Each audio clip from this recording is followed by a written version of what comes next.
Sir ஒரு 2 மணி நேரம் அவன் கல்யாணம் முடியட்டும் சார். அதுக்கப்புறம் நானே அவனை ஸ்டேஷனுக்கு கொண்டு வந்து ஒப்படைக்கிறேன் சார். என்ன மேடம் விளையாடுறீங்களா? அவன் ஒரு கொலைகாரன். அவன் தாலி கட்டினா ஒரு பொண்ணோட வாழ்க்கை அவ்வளவுதான். ஐயோ, உள்ள போயிட்டு வெளியில வர்றதுக்கு 14 வருஷம் ஆகும். ஆயுள் தண்டனை கன்ஃபார்ம். ஐயோ ஐயோ, என்னது எனக்கு ஒண்ணுமே புரியலையே. ஒரு ஆயுள் தண்டனை கைதிக்கு கல்யாணம் பண்ணி வைக்க போறீங்களா?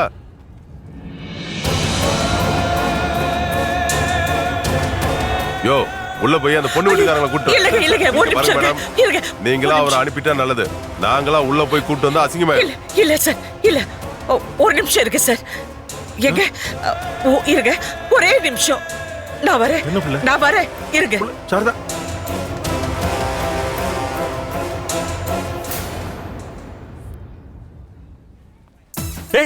லட்சுமி வா வா வா வா. என்னாச்சுங்க? போலீஸ் வந்துருச்சு. அன்பு அள்ளிக்கிட்டு போறாங்க. இப்பதாங்க எனக்கு மூச்சே வருது. அப்பாடா. என்ன ஜெசி சார் வராரு? சார் சார் நீங்க சொல்லுங்க, என் பிள்ளைய அரெஸ்ட் பண்ண வேண்டாம்னு சொல்லுங்க சார். என்னையா மேட்ரு? சார் அது வந்து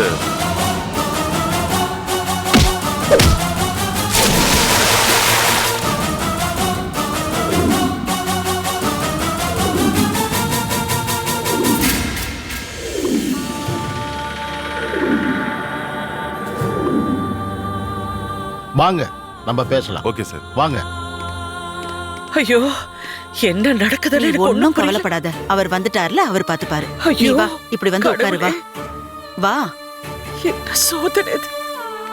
இத பாருங்க, அந்த பையனை பத்தி எனக்கு நல்லா தெரியும். அவன் பண்ணி இருக்கிறதுக்கு வாய்ப்பே இல்லை. அவங்க சொல்ற மாதிரி அவன் தப்பு பண்ணிருக்கிற வாய்ப்பு இல்லைன்னு தான் நான் நினைக்கிறேன். இத பாருங்க, இதை நீங்க வேற ஆங்கிலையும் திங்க் பண்ணி பாருங்க. நீங்க என்ன பண்றீங்கன்னா, அவங்க சொன்ன மாதிரி 2 ஹவர் பர்மிஷன் கொடு. அதுக்கு உண்டான முழு பொறுப்பை நான் ஏத்துக்கிறேன். ஓகே? Okay sir. அட லட்சுமி, போலீஸ் வந்தாங்க போயிட்டாங்க, பிடிக்கவே இல்ல. இல்லங்க, நான் சொன்னேன்ல ஏற்கனவே மதனிக்கு செல்வாக்கு அதிகம்னு. ஆனா இது இப்படியே விட்டா நம்ம காரியம் நடக்காதுங்க. இதுக்கு ஏதாவது ஒண்ணு பண்ணணுமே. ஏதாவது ஒண்ணு பண்ணணும். ஆனா என்ன பண்றதுன்னு தெரியலையே. ஆமாப்ல, வந்துருங்க. ஏன் கூட வாயா. இந்த கொஞ்சம் நடக்கிறதுக்கு வாய்ப்பு இல்லை சார். மேடம், நீங்க எதை பத்தியும் கவலைப்படாதீங்க. சரி, முதல்ல நீங்க கல்யாண வேலையை கவனிங்க. சரி சார். மத்தத அப்புறம் பாத்துக்கலாம். Okay madam? நன்றி சார். ரொம்ப நன்றி. பரவாயில்ல சாரதா. நல்லதுமா. வாங்க போலாம், முகூர்த்தத்துக்கு நேரமாச்சுல. வாங்க, நான் வந்துடுறேன், நீங்க போங்க. வாங்க போலாம். சாரோட வாங்கம்மா, நான் கூட்டிட்டு ஓகே. அதே மண்டபம் தான் மாப்ள, வந்துருங்க. நான் இங்கே தான் இருக்கேன். ஒரு நிமிஷம். சம்பந்தி, சொல்லுங்க. உங்ககிட்ட ஒரு விஷயம் சொல்லணும். சொல்லுங்க சம்பந்தி. ஏங்க சொல்லணுமா வேணாமாங்க? சொல்லு சொல்லு, சம்மதிக்கு தெரியாம எப்படி சொல்லு, அவரும் தெரிஞ்சுக்கிட்டோம்.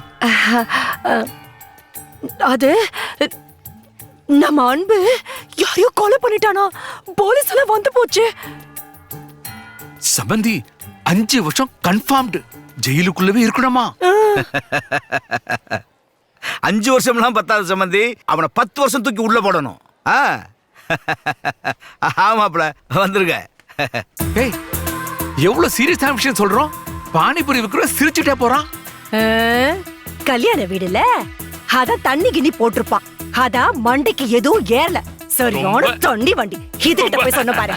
ரொம்ப ஓவராச்சு போல. வா, என்ன நடக்குதுன்னு போய் பாப்போம். வா. அடச்சே. சாரதா, அதான் சார் ஒரு பிரச்சனை இல்லைன்னு சொல்லிட்டாருல. வா.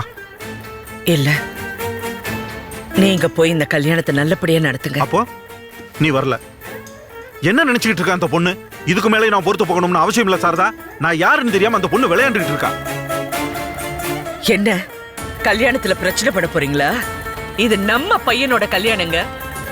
இங்க எந்த பிரச்சனையும் வரக்கூடாதுங்கிறதுக்காக தானே நான் இங்க வந்திருக்கேன். நீங்க போங்க. என்ன பேசுற சாரதா? நீ இல்லாம இந்த கல்யாணம் எப்படி நடக்கும்? அவதான் அறிவு கிட்டத்தனமா ஒரு சவால் விட்டுருக்கான்னா அதை நீ ஒத்துக்கிறியா? இதெல்லாம் முட்டாள்தனமா இல்ல? அன்பு நீ இல்லாம அங்க தேடிக்கிட்டு இருக்கான். வா. நீங்க இங்க இருந்து எல்லாத்தையும் சமாளிச்சு கல்யாணத்தை சந்தோஷமா முடிச்சு வைங்க. நான் வெளியே நிக்கிறேன். ஏய் ஏய் ஏய், சாமியே வெளியே போகும்போது பூசாரிக்கு மட்டும் அங்க என்ன வேலை? ஆ? வா வா 2 பேரும் வெளியே போயிடலாம். வா வா. என்ன மாமா விளையாடுறீங்களா? நான் இவ்வளவு தூரம் சொல்லிட்டு இருக்கேன், நீங்க சொன்னதே சொல்லிட்டு இருக்கீங்க. சாரதா, இங்க என்ன நடக்குது, ஏது நடக்குதுன்னு ஏதாவது அவளுக்கு தெரியுமா?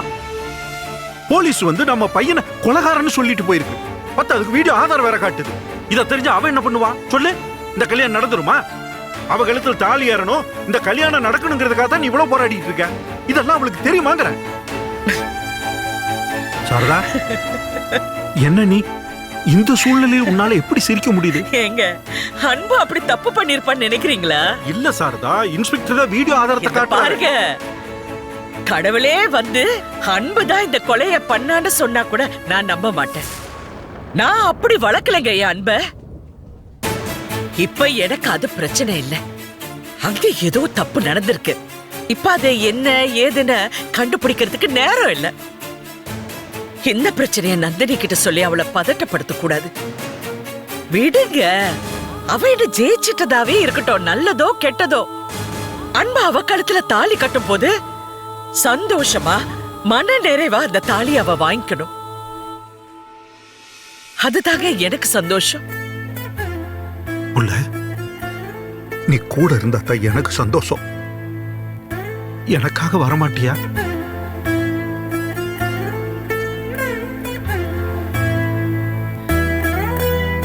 நான் உங்க சாரதா சொல்றேன், நீங்க அங்க இருக்கிறீங்க.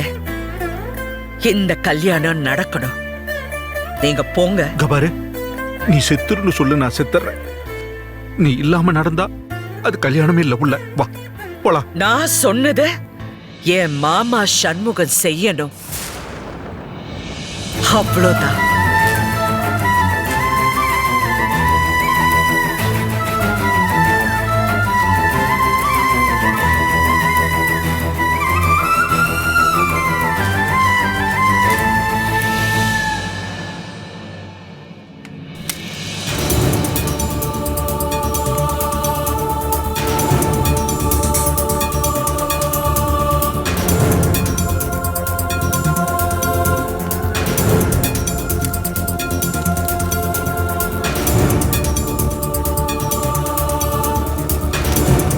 அப்பா, ஆ? சித்தி எங்க? அங்க இருக்கா. டைம் ஆயிடுச்சு, வர சொல்லுங்க. வந்துருவான்.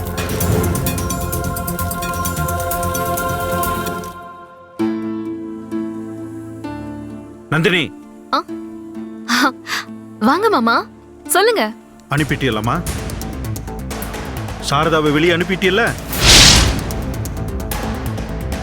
இதெல்லாம் எனக்கு எப்படி தெரியும்னு பாக்குறியா? இல்ல எல்லாம் தெரிஞ்சு இவ எப்படி அமைதியா இருக்கணும்னு பாக்குறியா? ஆமா, சாரதாவை பத்தி என்ன நினைச்சிட்டு இருக்க? அவளை பத்தி உனக்கு என்ன தெரியும்? அவங்க எனக்கு என்ன பண்ணாங்கன்னு உங்களுக்கு தெரியாதுல்ல மாமா? எல்லாம் தெரியும். அவளை வெளியே அனுப்பிட்டு இந்த கல்யாணம் நடந்துரும்னு நீ என்ன நம்பிக்கையில் இருக்க? மணமேடையில போய் நீ உட்கார்ந்த உடனே சித்தி எங்கன்னு அன்பு கேட்பான். அப்ப நீ என்ன பதில் சொல்லுவ? அவங்க இல்லாம நான் தாலி கட்ட மாட்டேன்னு அவன் அடம் பிடிப்பான். அப்ப என்ன சொல்லுவ? நான் தான் சாரதாவை வெளியே அனுப்புனேன்னு சொல்லுவியா? சொல்லுமா, பயப்படாத. இதை எதையும் நான் அன்புகிட்ட சொல்ல மாட்டேன். ஆனா ஒண்ணு மட்டும் தெரிஞ்சுக்கோ, அவ என்னோட வளர்ப்பு இல்ல, சாரதாவோட வளர்ப்பு. அவ இல்லாம இங்க ஒரு அணுவும் அசையாது, உன்னால அசைக்கவும் முடியாது. அன்னைக்கு நட்ட நடு ராத்திரியில போன் பண்ணி உங்க மகனுக்கு என்னத்தான் பிடிக்கும்னு ஒரு வீடியோ அனுப்புனீங்க. அதுக்கப்புறம் என்ன நடந்துச்சுன்னு உனக்கு தெரியுமா?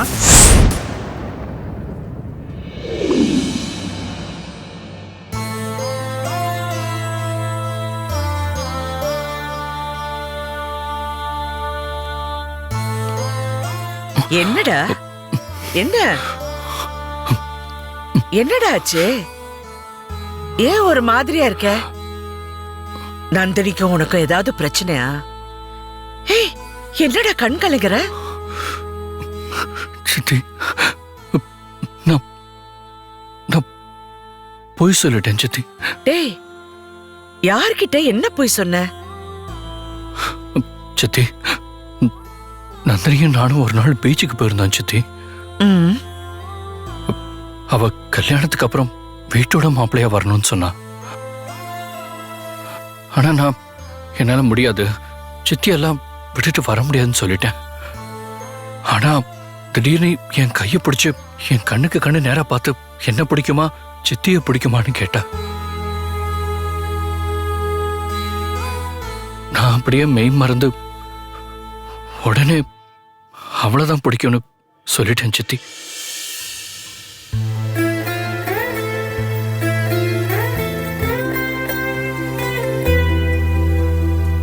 டேய், உண்மையை தானே சொன்ன, அதுக்கே இப்படி கண் கலங்குற? ஐயோ இல்ல சித்தி, சத்தியமா நான் மனசாரெல்லாம் அப்படி சொல்ல சித்தி. அவன் மனசு கொணக்கூட அந்த நான் போய் சொன்னேன் சித்தி. நான் உண்மையை சொல்றேன் சித்தி, உங்களை மட்டும்தான் பிடிக்கும். டேய், கல்யாணம் ஆவற வரைக்கும் தான் அம்மா சித்தி எல்லாமே. அதுக்கப்புறம் எல்லாமே அவதான் உனக்கு. இல்ல சித்தி, கடைசி வரைக்கும் எனக்கு எல்லாமே நீங்க தான் சித்தி. அன்பு, ஒண்ணு மட்டும் நல்லா ஞாபகம் வச்சுக்க. கல்யாணத்துக்கு அப்புறம் மனைவி மேல அதிகமா பாசம் வைக்கிறவன் அம்மாவை சரியா கவனிக்கிறது இல்ல. அம்மா மேல அளவுக்கு அதிகமா அன்பு வச்சவன் கூட பொண்டாட்டி கூட நல்லா வாழ்ந்ததில்ல. நீ ரெண்டுத்துமே நல்லா பேலன்ஸ் பண்ணிக்கணும். கல்யாணத்துக்கு அப்புறம் நீங்களே போன்னு சொன்னா கூட நான் போக மாட்டேன் சித்தி. அப்படி போனா அது என் உயிர் மட்டும்தான் சித்தி. என்ன மன்னிச்சிருங்க. ஐயோ,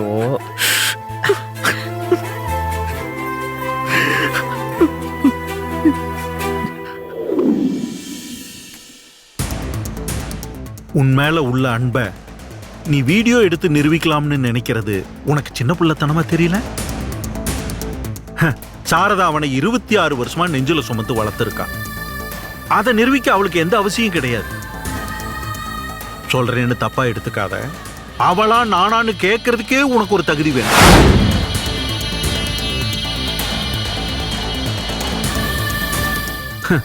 அவ யாரு, எனக்கு என் குடும்பத்துக்கு எவ்வளவு உறுதுணையா இருந்தா, என் பிள்ளைகளையெல்லாம் எப்படி தேத்தி வளர்த்தான்னு உனக்கு தெரியாதுமா. உன்னை பொறுத்த வரைக்கும் அவ உனக்கு ஒரு மாமியார். ஆனா எங்களுக்கு அவ குலசாமி.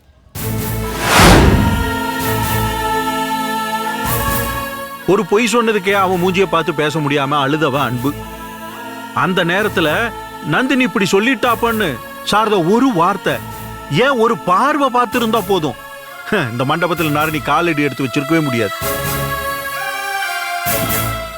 நந்தினி, கல்யாணங்கிறது ஆம்பளையும் பொம்பளையும் தனியா நின்னு உறவை அமைச்சுக்கிறது இல்லம்மா. இந்த பக்கம் ஒரு 1000 பேரு, அந்த பக்கம் ஒரு 1000 பேருன்னு கூட்டமா கூடி நின்னு உறவை வளர்க்க.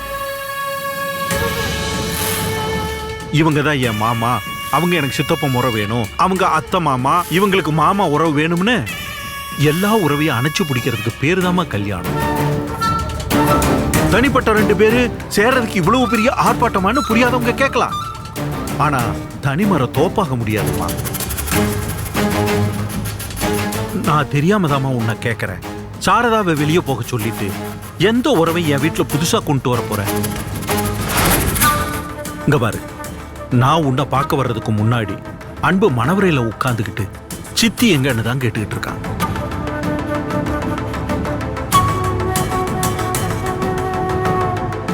உன் சொல்லுக்கு கட்டுப்பட்டு என் வீட்டு தெய்வம் வெளியே கைகட்டி நிக்குது. அவளை வெளியே அனுப்பிட்டு நான் உள்ள நின்னுருவனா? இங்க பாரு, இந்த விஷயத்தை நான் யாருக்கிட்டையும் சொல்ல மாட்டேன். ஆனா இந்த கல்யாணம் நிக்கிறதும் நடக்கிறதும் உன் கையில தாமா இருக்கு.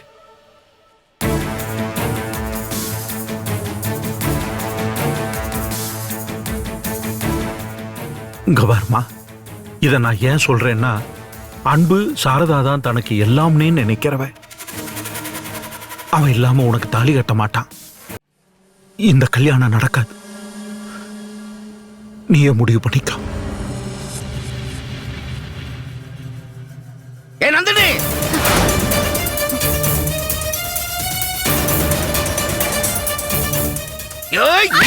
விடுங்க. பொண்ணு பிள்ளை மேல கையை வச்சு விடுங்க சம்பந்தி. சும்மா இருங்க. நீங்க சொன்னதெல்லாம் நான் கேட்டுட்டு இருந்தேன். நீங்க சொன்னதெல்லாம் 100% உண்மை. இங்க பா, சம்பந்தி அம்மா வராம இந்த கல்யாணம் நடக்காது, நடக்கவும் கூடாது. அப்பா நிறுத்தடி. அவங்க வந்து நான் தாலி எடுத்து கொடுக்கணும். அவங்க வரலனா மொப்ப வெளியே போயிருவேன். முடிவெடுத்துக்க. என்ன சொல்ற? சொல்லு. வாயை திறந்து சொல்றேன்.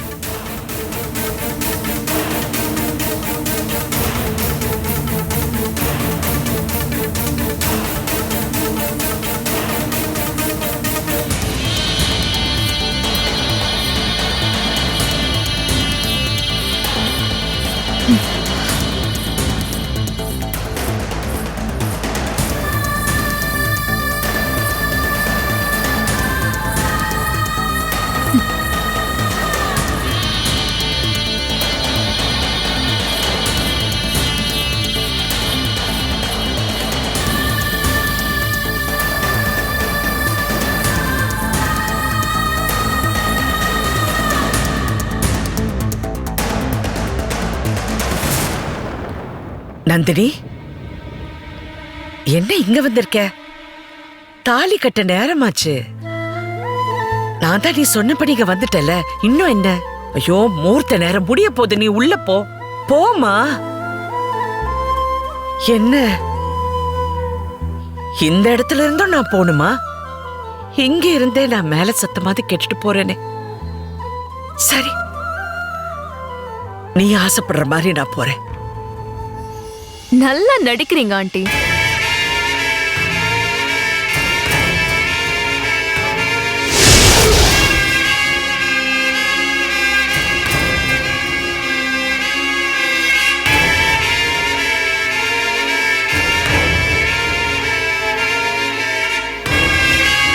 மேல ரூம்ல என்னென்ன நடந்துச்சுன்னு உங்களுக்கு தெரியுமா?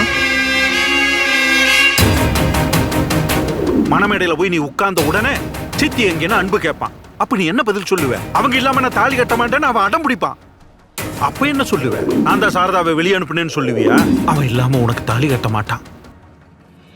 இந்த கல்யாணம் நடக்காது.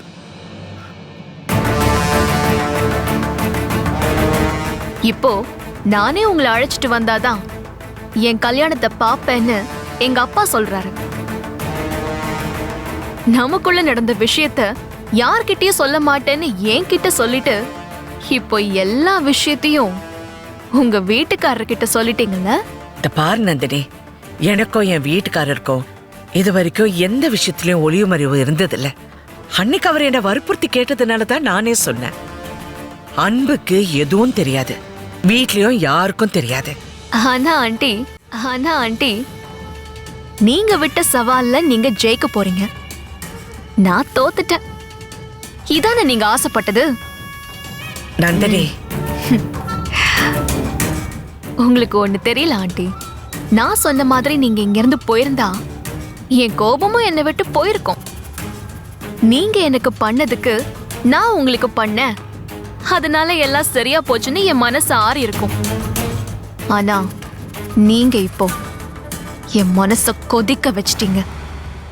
நான் அசிங்கப்பட்ட அந்த வலியை என் நெஞ்சில சுமந்த மாதிரி என் மகன் கல்யாணத்தை பார்க்க முடியலையேங்கிற வலிய உங்களுக்கு கொடுக்கணும்னு நான் நினைச்சேன். இனிமேதான் ஆண்டி எல்லாமே தொடங்கும். ஏண்டா நந்தினிக்கு நம்ம கையால தாலி எடுத்து கொடுத்தோன்னு ஒவ்வொரு நாளும் வருத்தப்படுவீங்க. நான் வருத்தப்பட வைப்பேன். நீங்க சொன்னதை நீங்க சாதிச்சு காட்டிட்டீங்க. இனி நான் சொன்னதை நான் சாதிச்சு காட்ட போறேன். வாங்க, உங்க விருப்பப்படி உங்க கையாலேயே எனக்கு தாலி எடுத்து கொடுங்க. வாங்க.